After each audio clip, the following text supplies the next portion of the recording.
Hello dear friends, आज हम लोग क्लास 11 हॉर्नबिल बुक से chapter number 1 the portrait of lady study करेंगे, जिसके राइटर खुशवंत सिंह है।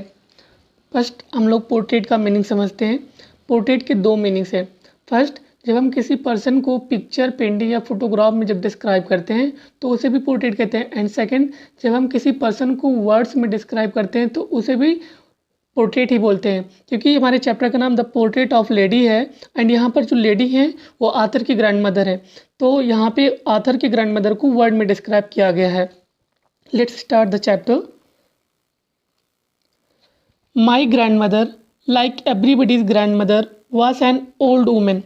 जो ऑथर है, वो राइटर है, वो खुशवंत सिंह कह रहे हैं कि मेरी ग्रैंड मदर भी जैसे सबकी ग्रैंड मदर होती हैं उन्हीं की तरह एक बूढ़ी औरत है। She had been old and wrinkled for 20 years that I had known her। और वो जब से मैं उन्हें 20 ईयर्स के एज में देखा था और जब से मैं उन्हें जान रहा हूँ तब से ही वो हमेशा से ओल्ड और रिंकल्ड रही हैं। मतलब रिंकल मतलब उनके फेस पर झुर्रियाँ सी पड़ गई हैं। People said that she had once been young and pretty and had even had a husband, but that was hard to believe। जो ऑथर है वो कहते हैं कि लोग कहते हैं कि जो मेरी दादी थी एक वक्त पे मतलब भी बहुत यंग थी और प्रीटी मतलब बहुत ही चार्मिंग थी, एंड इनफैक्ट उनके एक हस्बैंड भी थे। बट ये सब ऑथर के लिए बिलीव कर पाना थोड़ा मुश्किल था। मुश्किल इसलिए था क्योंकि जो ऑथर है वो जब से अपनी दादी माँ को 20 ईयर्स की एज में देखा था, सेम के सेम जैसे उस वक्त पे थी आज भी वैसे ही है। इस वजह से जो ऑथर है इन बातों पे बिलीव नहीं कर पा रहा है। My grandfather's portrait hung above the mantelpiece in the drawing room. अब देखिए, जो ऑथर है उसके ग्रैंड फादर का भी एक पोर्ट्रेट डिस्क्राइब किया गया है और जो कि ड्राइंग रूम मेंटल पीस के ऊपर रखा है। मेंटल पीस मतलब a fire burn place. He over a big turban and loose fitting clothes. और वो एक बड़ी सी पगड़ी अपने सर पे रखी हुई हैं एंड उनके जो कपड़े हैं बहुत ही ढीले ढाले हैं। His long white beard covered the best part of his chest and he looked at least 100 years old. और जो उनकी लंबी और सफ़ेद दाढ़ी है वो उनके चेस्ट को कवर कर रही है और वो देखने से लग रहा है कि एटलीस्ट 100 ईयर्स के तो होंगे ही होंगे। ही do not look the sort of person who have a wife और चिल्ड्रेन। और ऑथर कहता है कि वो ऐसे देखने से ऐसे नहीं लगता कि इस पर टाइप ये पर्सन है जिनकी वाइफ या उनके चिल्ड्रेन या उनके बच्चे रहे होंगे। He looked as if he could only have lots and lots of grandchildren. देखने से ये लगता है कि जो उसके ग्रैंड फादर हैं उनके सिर्फ और सिर्फ ग्रैंड चिल्ड्रेन ही रहे होंगे। As for my grandmother being young and pretty the thought was almost revolting.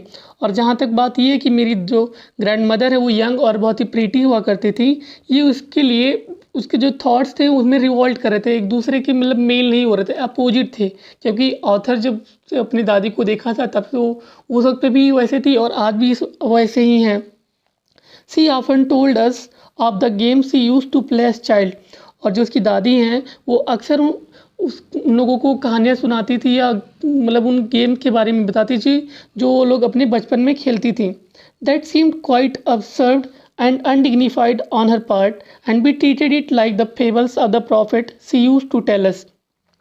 और जब दादी कहानी बताती थी तो उनको मतलब एब्सर्ड मतलब तो अनरीजनेबल एंड अनडिग्निफाइड मतलब तो इनलॉजिकल जब वो बताती थी तो उनको गेम्स वो बहुत ही अच्छे नहीं लगते थे। बट जब वो सुनाती थी हम लोग उन्हें उनकी स्टोरीज़ को फेबल्स मतलब तो टेल्स और प्रॉफिट मतलब गॉड मैसेंजर्स, जैसे कि कोई भगवान का दूत आके कहानियाँ सुना रहा है, हम लोग उसको ऐसे बड़े प्यार से सुनते थे। She had always been short and fat and slightly bent.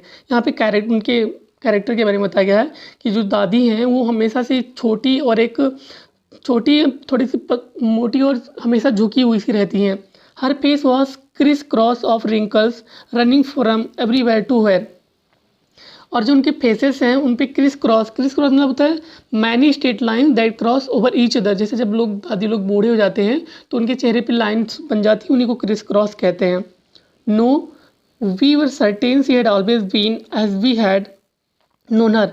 और फिर आतर कहता है कि नहीं, जैसे हम लोग जानते हैं वो ऐसे ही रही थी। Old, so terribly old that she could not have grown older.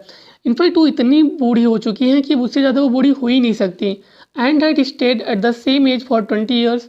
In fact जो 20 ईयर्स में जितनी वो जैसे दिखती थी आज भी वैसे दिख रही है और उसी एज पे वो आज भी रुकी हुई हैं। She could never have been pretty but she was always beautiful. और जो ऑथर कहता है वो कहता है कि प्रीटी वो मतलब कभी भी फिजिकल अपीयरेंस में अट्रैक्टिव नहीं हो सकती हैं, चार्मिंग नहीं हो सकती हैं, but she was always beautiful. लेकिन वो हमेशा से एक ब्यूटीफुल रही है। ब्यूटीफुल मतलब यहाँ पे होता है उनके कैरेक्टर्स बहुत अच्छे थे, बहुत अच्छे स्वभाव की थी, बहुत अच्छे नेचर की थी। She hobbled about the house in spotless white, with one hand resting on her base to balance her stoop and the other telling the beats of her rosary. हॉबल्ड मतलब होता है यहाँ पे वॉकिंग लिम्पली।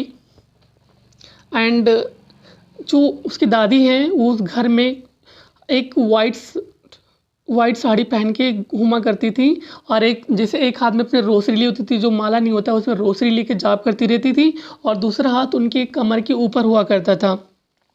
वो अपने स्टूप मतलब होता है कुबर, जो उसको बैलेंस करने के लिए वो दूसरा रखे रहती थी। और जो उनकी साड़ी थी वो वाइट कलर की थी क्योंकि वो विडो थी एंड उन पे कोई दाग नहीं थे। हर सिल्वर लॉक्स वर स्कैटर्ड अनटाइडली ओवर हर पेल पकड़ face and her lips constantly moved in Audible prayer. उनके जो सिल्वर लॉक्स मतलब होता है यहाँ पे हेयर को उनको बताया गया, जो उनके हेयर थे वाइट कलर के वो अनटाइडली मतलब उतने अच्छे तरीके से नहीं इधर उधर बिखरे हुआ करते थे। ओवर हर पेल पकड़ फेस मतलब जब हम कोई चीज़ खट्टा खाते हैं तो हमारे फेस का जो एक्सप्रेशन उस पर होता है उसी को पकड़ कहते हैं, पकड़ फेस कहते हैं। उस तरह उनके उस चेहरे पे उनके जो बाल थे वो ऐसे बिखरे हुए थे और उनके लिप्स जो थे वो हमेशा एक इनऑडिबल प्रेयर में जिसमें हम लोग सुना ही ना सके वो मूव कर रहे थे। Yes she was beautiful, she was beautiful. और फिर आतर कहता है कि हाँ वो एक मतलब ब्यूटीफुल है, फिजिकल अपीयरेंस में नहीं बट वो बहुत ही अच्छे स्वभाव की हैं, ब्यूटीफुल है। She was like the winter landscape in the mountain and expanse of pure white serenity breathing peace and containment.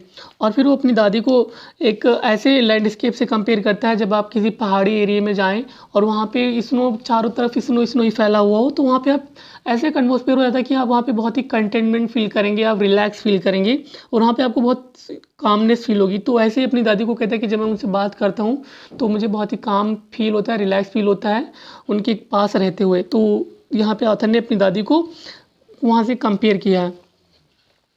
My grand mother and I were good friends. अब यहाँ पे आगे की जो स्टोरीज है वो 3 फेजेस में डिवाइड है। First my grand mother and I were good friends, जो कि फर्स्ट है वो चाइल्डहुड का है। तो ऑथर कहता है कि मेरी जो ग्रैंड मदर है और हम लोग बहुत एक अच्छे दोस्त थे। My parents left me with her when they went to live in the city and we were constantly together. जो ऑथर कहता है कि जब मेरे पेरेंट्स सिटी चले गए तो मेरे पेरेंट्स मुझे मेरी दादी के पास छोड़ गए थे विलेज में, वहाँ पर हम और मेरी दादी साथ में रहा करते थे। She used to wake up me in the morning and get me ready for school. और उसकी जो दादी थी वो उसे मॉर्निंग में उठाती थी और उसको स्कूल के लिए रेडी भी करती थी। She said her morning prayer in a monotonous sing song while she bathed and dressed me in the hope that I would listen and get to know it by heart. और जब भी वो उसे dress कर रही होती हैं तो एक मोनोटोनस वे में मॉर्निंग प्रेयर सिंग कर रहे होते हैं। मोनोटोनस मतलब होता है जिसमें कोई बोरिंग सा हो, अच्छा ना लगे, लेकिन फिर भी वो इस वजह से उसको सिंग करती रहती थी कि जो मेरा उनका पोता है यानी कि खुशवंत सिंह एक ना एक दिन उसको अच्छे से सीख जाएगा, बाई हार्ट सीख जाएगा उसे। और जो I listen because I loved her voice but never bother to learn it. और जो ऑथर कहता है कि मैं उनकी आवाज़ को सुनता था क्योंकि मुझे उनकी आवाज़ पसंद थी, अच्छी लगती थी, बट मैंने कभी उस पर ध्यान नहीं दिया कि मुझे उसको सीखना है। उसको ना ही मैंने कभी दादी से कहा चिंता व्यक्त की मुझे सीखना है। Then she would fetch my wooden slate which she had already washed and plastered with yellow chalk. और उसके बाद फेच मतलब होता है ब्रिंग। उसके बाद जो उसकी दादी होती है उसके वुडन स्लेट, जो पुराने टाइम में लोग लिखते थे वुडन स्लेट पे, उसको लेके आती थी जो कि येलो चाक से प्लास्टर था और एक इंक पॉट देती थी एंड एक रेड पेन करके वो सारा चीज़ बंडल में पैक करके उसे हैंड कर देती थी।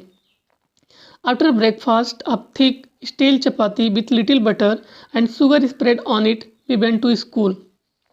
और जब लोग ब्रेकफास्ट करते थे, थिक ब्रेकफास्ट करने के बाद, स्टील मतलब होता है जैसे शाम को कोई चीज़ बना हुआ और सुबह खाना, उसी को बासी बोलते हैं। तो शाम की जो मोटी रोटी होती थी उसको उस पर थोड़ा सा बटर और शुगर स्प्रेड करके वो लोग ब्रेकफास्ट करके स्कूल जाते थे। दोनों लोग स्कूल जाते थे। She carried several stale chapatis with her for the village dogs, और वो अपने साथ कई सारी चपातीस लेके जाती थी, वहाँ पे जो स्टे डॉग्स होते हैं विलेज में उनके लिए लेके जाती थी। My grandmother always went to school with me because the school was attached to the temple. देखो वहाँ पे ऊपर से दोनों लोग स्कूल साथ जाते थे। अब यहाँ पे बता रहे हैं कि स्कूल क्यों जाते थे, क्योंकि जो ग्रैंड मदर हैं वो हमेशा इसलिए स्कूल जाते थे क्योंकि जो स्कूल और टेम्पल था वो दोनों एक जगह अटैच्ड था। The priest taught us the alphabet and the morning prayer, और स्कूल में जो ऑथर को होते राइटर को थे वहाँ पे उन्हें अल्फ़ाबेट्स और मॉर्निंग प्रेयर सिखाए जाते थे। while the children sat in the rows on either side of veranda singing in the alphabet or the prayer in a chorus। और जब लोग बरांडा में बैठे हुआ करते थे तो वो लोग या तो अल्फ़ाबेट पढ़ रहे होते या तो फिर दोनों मतलब कोरस मतलब होता है ग्रुप में मिलकर मॉर्निंग प्रेयर को सिंग कर रहे होते हैं। My grand mother sat in side reading the scriptures, और जो मेरी ग्रैंड मदर है वो टेम्पल के अंदर बैठ के स्क्रिप्चर्स रीड कर रही होती हैं। Been we had both finished, जब हम दोनों लोग अपना अपना काम ख़त्म कर चुके होते हैं, वी वुड बैक टुगेदर, हम लोग साथ घर के लिए आते थे। This time the village dogs would meet us at the temple door, और जब हम लोग वापस आते हैं जो विलेज के डॉग्स हैं वो हम लोगों को टेम्पल के डोर पे मिलते हैं। They followed us to our home growling and fighting with each other for the chapatis we threw to them, और वो हमें फॉलो करते हमारे घर तक आते थे, और जब उन्हें वो चपातीस फेंकते थे तो वो लोग आपस में लड़ाई कर लेते थे। ग्राउलिंग मतलब होता है ब्रेकिंग बार्किंग एंगरली, जोर जोर से गुस्से में भौंकना होता है, तो वो लोग आपस में लड़ाई करते थे जब वो दादी रोटी से उन्हें फेंकती थी। फर्स्ट फेज़ चाइल्डहुड ख़त्म, अब सेकेंड फेज़ आता है।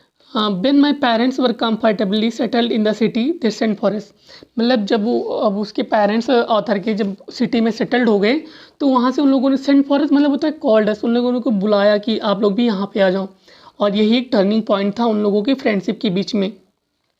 Aldous we shared the same room my grandmother no longer came to school with me, वहाँ पे भी आर्थर और उनकी ग्रैंड मदर दोनों लोग एक ही रूम शेयर करते थे, बट जो उनकी ग्रैंड मदर थी वो अब उनके साथ स्कूल नहीं जाती थी, क्योंकि I used to go and to an English school in a motor bus. जो ऑथर है वो स्कूल अपने एक इंग्लिश मोटर बस में जाता था। And there were no dogs in the street and she took to feeding sparrows in the courtyard of our city house, और वहाँ पे क्योंकि कोई डॉग्स नहीं थे स्ट्रीट पे, इस वजह से वो कोर्ट यार्ड मतलब आंगन होता है घर के, वो घर के आंगन में उन्होंने स्पैरोस को फीड करना स्टार्ट कर दिया, दाने डालना शुरू कर दिया था। As the years rolled by we saw less of each other, जैसे जैसे ईयर्स पास होते गए, रोल्ड मतलब होता है पास होते गए, जैसे जैसे साल बीतता गया हम लोगों के बीच में थोड़ी सी फ्रेंडशिप कम हो गई, एक दूसरे से बातचीत कम हो गई। For some time she continue to wake me up and get me ready for schools, कुछ टाइम के लिए मेरी दादी जो है मुझे उठाती थी मॉर्निंग में और स्कूल के लिए रेडी करती थी। When I came back she would ask me that the teacher had taught me, और कहते हैं जब फिर पूछते हैं उसकी, जब वो स्कूल से आता तो उसकी दादी पूछती थी कि तुम्हारे टीचर ने स्कूल में तुम्हें क्या पढ़ाया, और देन आथर क्या बोलता था, I would tell her English words and little things of western science and learning the law of gravity, Archimedes principle, the word being round etcetera. तो फिर जब आथर बताता था कि मतलब मैंने इंग्लिश वर्ड सीखे और कुछ वेस्टर्न चीज़ों के बारे में सीखा, एंड फिर वो कुछ प्रिंसिपल्स के बारे में बताता लाइक ग्रेविटी या इंग्लिश प्रिंसिपल, और जो अर्थ है हमारी ये राउंड है इसके बारे में, और दिस मेड हर अनहैप्पी, और ये सब चीज़ें जब बताता था तो उसकी ग्रैंड मदर जो थी अनहैप्पी हो जाती थी। और अनहैप्पी क्यों? She could not help me with my lessons, क्योंकि उसके लेसन में उसकी मदद नहीं कर पा रही थी। She did not believe in the things they taught at the English school and was distressed that there was no teaching about God and the scriptures, और वो इंग्लिश स्कूल की पढ़ाई पे विश्वास नहीं करती थी। और जो सबसे ज़्यादा परेशान करने वाली बात ये थी कि वहाँ पे गॉड के बारे में और स्क्रिप्चर के बारे में भी कोई भी शिक्षा नहीं दी जाती थी। One day I announce that we were being given music lessons, एक दिन जब मैं स्कूल से लौट के आया और घर पे बताया कि हमारे स्कूल में हमें म्यूजिक लेसन्स दिए जाएंगे। सी वॉज वेरी डिस्टर्ब, और जब ये बात उसकी दादी सुनी तो बहुत ही डिस्टर्ब हो गई। To her music had lewd association, it was the monopoly of harlots and beggars not meant for the gentle folk, क्योंकि जो म्यूजिक लेसन अकॉर्डिंग टू दादी माँ वो हैड लॉट्स मतलब होता है वैश्या, बेगर्स मतलब जो लोग भीख मांगते हैं उन लोगों के लिए म्यूजिक उन लोगों के लिए बना है, उन लोगों से रिलेटेड है, जेंटल फॉल्क के लिए नहीं, मतलब जो लोग सीधे हैं सज्जन व्यक्ति उनके लिए नहीं होता है। She said nothing but her silence mean disable. दादी ने कुछ कहा तो नहीं, इसका मतलब उन्होंने डिसअप्रूवल कर दिया, वो इससे खुश नहीं थी। She really talk to me after that, और उसके बाद से जो दादी माँ थी ऑथर की, वो बहुत ही रेयरली उससे बात करती थी।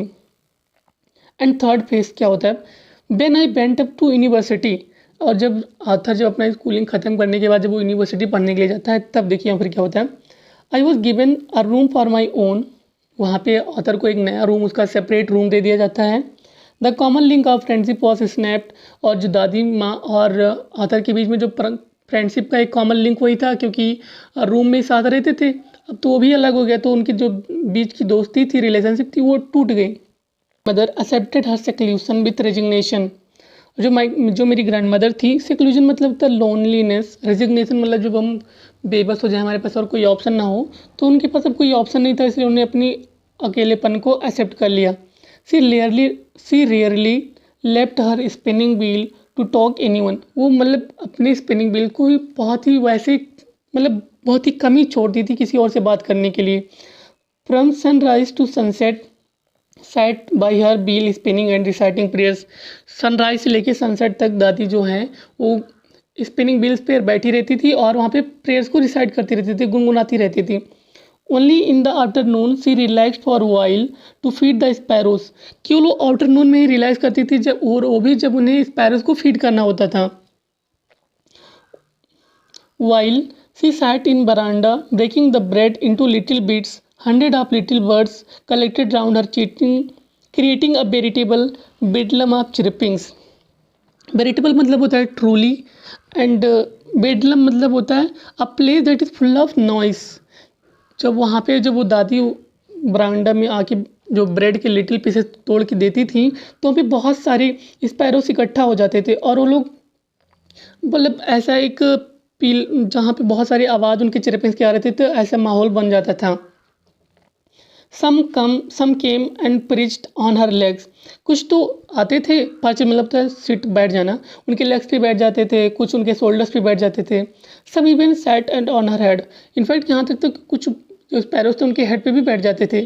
She smiled but never suit दम अवे, सूट मीन्स होता है ड्रोव अवे, वो कभी भी हंसती थी लेकिन उनको कभी भी भगाती नहीं थी। It use to be the happiest half hour of the day of for her, और यही जो आधा घंटा था उनके लिए सबसे हैप्पीएस्ट सबसे अच्छा मोमेंट होता था दिन भर में उनके उस वक्त उनकी लाइफ का। एंड नाउ जब उनका यूनिवर्सिटी ख़त्म हो जाता है और बेन जब ऑथर डिसाइड करता है कि अब मैं ऑफ रोड पढ़ने के लिए जाऊंगा, फर्दर स्टडीज़ मतलब जब विदेश में पढ़ने ले जाने बोलता है, देखिए तब क्या होता है। I was sure my grand mother would be upset, author को ऐसा लगा कि जब मेरी दादी को ये पता चलेगा कि अब मैं अब बाहर पढ़ने जा रहा हूँ तो इसी बात सुन के बड़ी अपसेट होंगी। I would be away for 5 years and at our age one could never tell, और मैं उससे 5 सालों के लिए दूर हो रहा हूँ और उनके एज कुछ बता नहीं कुछ कह नहीं सकती उनकी एज के बारे में, क्योंकि उनकी काफ़ी एज हो सकती थी और कुछ भी हो सकता था। बट माई मदर कुड, लेकिन मेरी जो दादी माँ थी उनको पता था कि क्या होने वाला क्या नहीं, कब तक वो रहेंगी। She was not even sentimental, वो सेंटिमेंटल नहीं हुई, इमोशनल नहीं हुई ज़्यादा। She came to leave me at the railway station but did not talk or show any emotion, वो मुझे रेलवे स्टेशन तक छोड़ने आई लेकिन उन्होंने ना मुझसे कोई बात की और ना ही कोई इमोशंस दिखाया। हर lips moved in prayer, her mind was lost in prayer, जो उनके लिप्स थे वो प्रेयर करते हुए मूव कर रहे थे। इनफैक्ट इतना वो हो गई प्रेयर कर रहे थे कि उनका माइंड पूरा उसी प्रेयर में बिजी हुआ था, खोया हुआ था। Her fingers were busy telling the beads of a rosary, और जो उनकी फिंगर्स थी वो रोसरी के जो बीट्स होते हैं उसे टेलिंग मतलब उसे टेलिंग करने में बिजी थे। Silently she kissed my forehead and when I left I चेरी the moist imprint as perhaps the last sign of physical contact between us.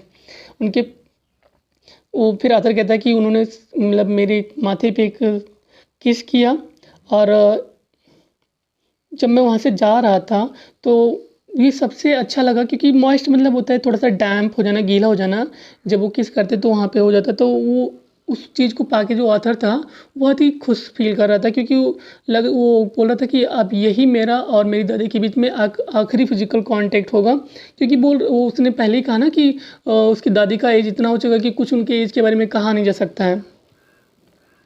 But that was not so, लेकिन ऐसा कुछ नहीं हुआ। After 5 years I came back home and was met by her at the station. 5 years बाद जब वो author वापस आता है तो देखता है कि उसकी दादी वो अपनी स्टेशन पर थी, उनसे मिलता है। She did not look day older. अब 5 साल के बाद भी जब भी आता है तब फिर ऑथर अपनी ग्रैंडमदर को देखता है तो भी उनमें कोई चेंजेस नहीं होती, जैसे वो पहले थी आज भी वैसे ही हैं। She still had no time for words, and while she clasped me in her arms, I could hear her reciting her prayers. और उनके पास अभी भी वर्ड्स नहीं थे किसी से बात करने के लिए, और जब उन्होंने मुझे अपने बाहों में भरा, गले लगाया, मैं उस वक्त पे भी उनकी प्रेयर्स जो थी वो गुनगुना रही थी, मैं उसको सुन सकता था। Even on the first day of my arrival, her happiest moments were with her sparrows, whom she fed longer and with frivolous rebukes. Author कहते हैं कि इनफैक्ट जब मेरा पहला दिन हुआ ना, उस दिन भी दादी का जो सबसे हैप्पीएस्ट मोमेंट था वो वही था जब वो स्पैरोज को फीड कर रही थी, जो कि बहुत ही लंबे समय से करती आ रही थी। विथ फ्रिवुलस रिव्यूज मतलब होता है, फ्रिवुलस मतलब लाइट हार्टेड, किसी चीज़ को मतलब डांटना हुई बहुत ही प्यार से, बहुत ही सिली मैनर में। इन the evening a change came over हर। लेकिन उसी इवनिंग में दादी मतलब जो ग्रैंड मदर थी उनके बर्ताव में एक छोटा सा चेंज आया। She did not pray. उस दिन उन्होंने प्रे नहीं किया। She collected the women of neighbourhood, got an old drum and started to sing. वो उन्होंने नेबरहुड की जो वुमेंस थी उनको कलेक्ट किया और एक ड्रम लेके आई और गाना गाना शुरू कर दिया। For several hours she thumped the sagging skins of the dilapidated drum and sang of the home coming of warriors. मतलब वो कई हाउस तक जो थंब मतलब बीट ड्रम को बजाती रही। Sagging skins of the dilapidated drum मतलब होता है जब हम ढोलक लेते हैं और जब उसका मिडिल का जो पोर्शन होता है वो बीट करते करते वजह से थोड़ा सा जब मिडिल में नीचे की ओर झुक जाता है उसी को स्किन्स ऑफ डायलेपेटेड ड्रम्स बोलते हैं। और वो सॉन्ग गा रही थी जब कोई बैरियर घर लौट के आता है युद्ध से, वही वाला सॉन्ग्स गा रही थी। We had to persuade her to stop, avoid overstraining। हमने उन्हें मनाने की कोशिश की कि आप ऐसा ना करें, ज़्यादा परेशान ना हो, ओवर स्ट्रेन ना लें, पर उन्होंने किसी की बात नहीं सुनी। That was the first time since I had known her that she did not pray। और मेरी अब तक की लाइफ में आज का ऐसा पहला दिन था, उस दिन उन्होंने प्रेयर नहीं किया था। The next morning she was taken ill. और अगले मॉर्निंग वो बीमार पड़ गई। It was a mild fever and the doctor told us that it would go. और डॉक्टर ने बताया कि एक छोटा सा बुखार हुआ है, वो जल्दी से ठीक हो जाएंगी। But my grand mother thought differently. लेकिन जो मेरी दादी माँ थी उन्होंने कुछ अलग ही सोच रखा था। सी told us that her and was near. उन्होंने कहा कि उनका जो अंतिम समय है वो बहुत ही करीब आ चुका है। She said that since only a few hours before the close of the last chapter of her life she would omitted to pray. She was not going to waste any more time talking to us. उन्होंने कहा कि मेरे पास मेरे chapters के कुछ ही समय मतलब मेरी लाइफ के बहुत ही कम ही समय बचे हैं। और उन्होंने फिर उसमें क्या किया, उन्होंने फिर से उन्होंने प्रे करना स्टार्ट कर दिया, क्योंकि वो एक सिंगल भी मोमेंट टाइम वेस्ट नहीं करना चाहती थी। अब बी प्रोटेस्टेड। हमने उन्हें बहुत बचाने की कोशिश की, उन्हें बहुत कन्विंस किया, बट उन्होंने नहीं माना। She lay peacefully in bed praying and telling her beads. वो गई और बेड पे आराम से लेट गई और प्रे करने लगी। बीट्स जो रोसरी की बीट्स थी उन्हें टेलिंग्स करने लगी। Even before we could suspect her lips stopped moving and the rosary fell from her lifeless fingers. जब तक हम लोग कुछ सोच पाते उससे पहले जो दादी थी उनकी लिप्स स्टॉप्ड हो गए और रोसरी उनके हाथ से जो लाइफलेस फिंगर नीचे गिरी। मतलब उसकी जो दादी की अब वो नहीं रही, उनकी डेथ हो गई। A peaceful pallor spread on her face and we knew that she was dead.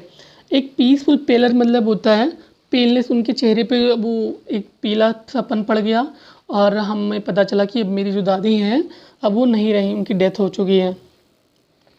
We lifted her off the bed as it customary, laid her on the ground and covered with a red shroud। और हम लोगों ने उन्हें bed से उठाया और जैसे कि हमारे कस्टम चॉइस मतलब हमारे यहाँ होता है रीति रिवाज में, उन्हें हम लोगों ने ज़मीन पे लेटाया।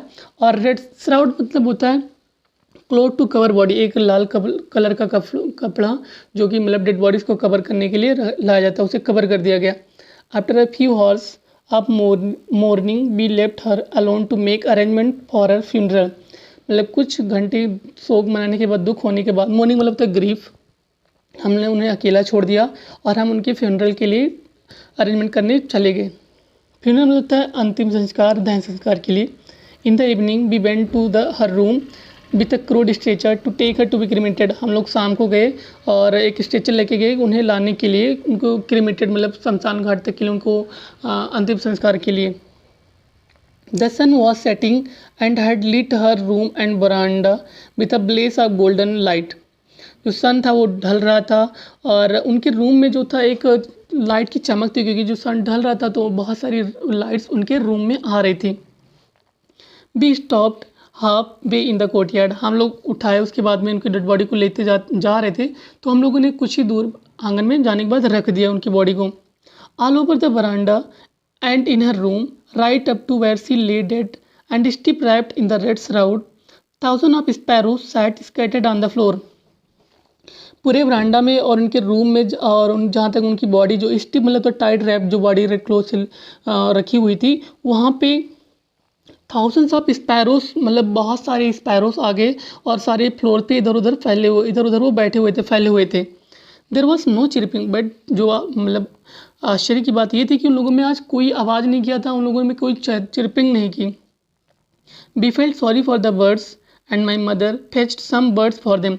हम लोगों ने उन बर्ड्स के लिए सॉरी फील किया, बुरा लगा, और मेरी मदर ने फिर से उन लोगों के लिए जाके कुछ ब्रेड लाया और उन्हें दे दिया। She broke it into little crumbs the way my grandmother used to and threw to them. मेरी मॉम ने ब्रेड लाने के बाद उसको लिटिल पीसेस में तोड़ दिया और उन लोगों को दे दिया।